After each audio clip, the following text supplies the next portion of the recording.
என் பிரியமானவர்களுக்கு இன்றைய பதிவு நான் வச்சது சட்டியில் மீன் குழம்பு. புதுசாக வாங்கின சட்டியை அம்மா பழகி கொடுத்தாங்க. அம்மா தான் வாங்கி கொடுத்தாங்க. இப்போ சட்டியில் பார்த்திங்கன்னா எண்ணெய் விட்டுட்டு சைடில் பார்த்திங்கன்னா அப்படியே எறா தொக்கும் பண்ணிகிட்டு இருந்தேன்.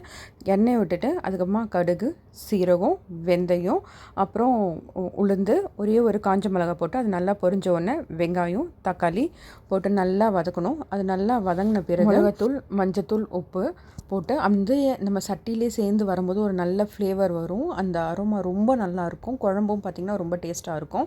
அதுக்கப்புறமா தேவையான அளவு தண்ணி ஊற்றிட்டு நல்லா கிண்டிட்டு கொஞ்சம் நேரம் மூடி வச்சிடணும். நல்லா குழம்பு கொதிக்க வரும்போது கறிவேப்பிலையும் கொத்தமல்லியும் போட்டு நல்லா கிளறி விடணும். அதுக்கப்புறமா கரைச்சி வச்ச புளியும் போட்டுட்டு நல்லா கிளறி விட்டு நல்லா கொதித்து வந்த பிறகு பார்த்திங்கன்னா நல்லா திக்னஸ் ஆகும் குழம்பு.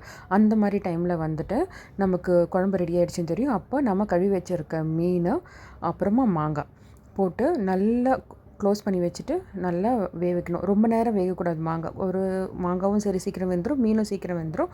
ஒரு கொஞ்ச நேரம் கொதி வந்தோன்னே பார்த்திங்கன்னா நம்மளோட சுவையான மீன் குழம்பு ரெடி. நன்றி, வணக்கம்.